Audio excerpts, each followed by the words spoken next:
USC, 93 arrested as Gaza protests intensify at U.S. universities.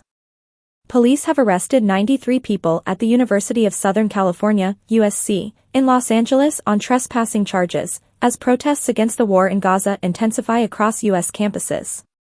Police officers in riot gear cleared a pro-Palestinian encampment at the center of the campus, preventing demonstrators from gathering. The arrests at USC came hours after clashes took place between protesters and police at the University of Texas. Dozens were arrested there too. Universities across the U.S. have seen a growing number of students walk out of class or try to set up encampments to protest against Israel's military campaign in Gaza. The latest arrests at USC were made as students gathered in Alumni Park, where the university's main stage graduation ceremony is scheduled to take place next month.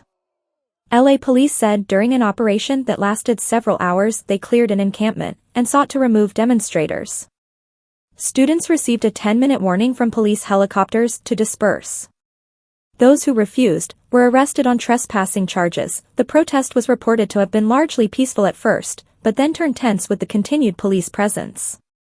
As police tried to detain one woman, protesters threw water bottles at them and chanted, "Let her go." Protesters gathered around the officers, drowning out their warnings with "Free Palestine" chants.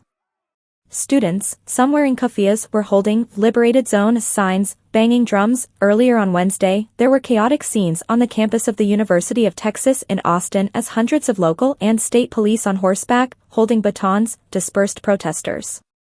Governor Greg Abbott deployed the National Guard to stop the demonstrators from marching through campus, saying, "They belong in jail."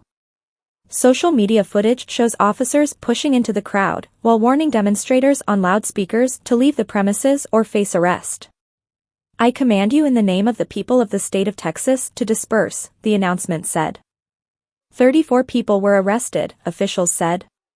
A photographer for Fox News 7 Austin was seen falling to the ground with his camera while surrounded by riot police. The U.S. outlet later confirmed that the cameraman was arrested. Other protesters were seen bundled to the ground by riot police. But soon afterwards around 300 demonstrators regrouped, sat on the grass under the school's iconic clock tower and chanted, "Free Palestine."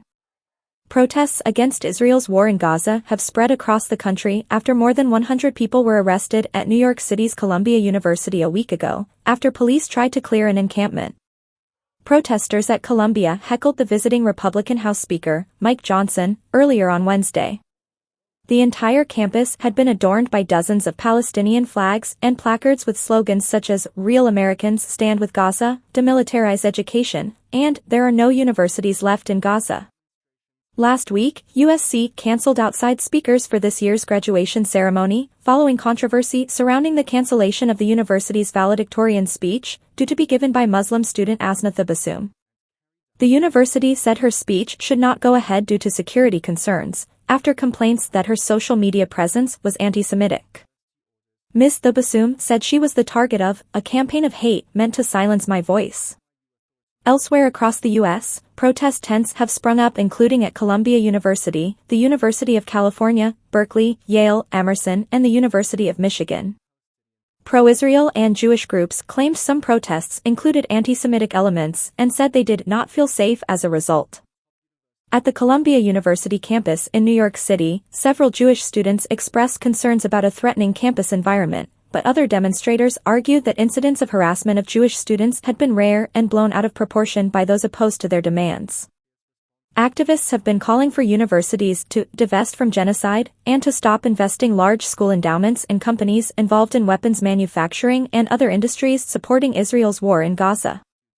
Israel strongly denies any suggestion that it is committing genocide in the Palestinian enclave, though the International Court of Justice has said the accusation was plausible. The war began when Hamas-led gunmen carried out an unprecedented attack on southern Israel on October 7, killing about 1,200 people, mostly civilians, and taking 253 others back to Gaza as hostages. More than 34,305 people, most of them children and women, have been killed in Gaza since then, the territory's Hamas-run health ministry says.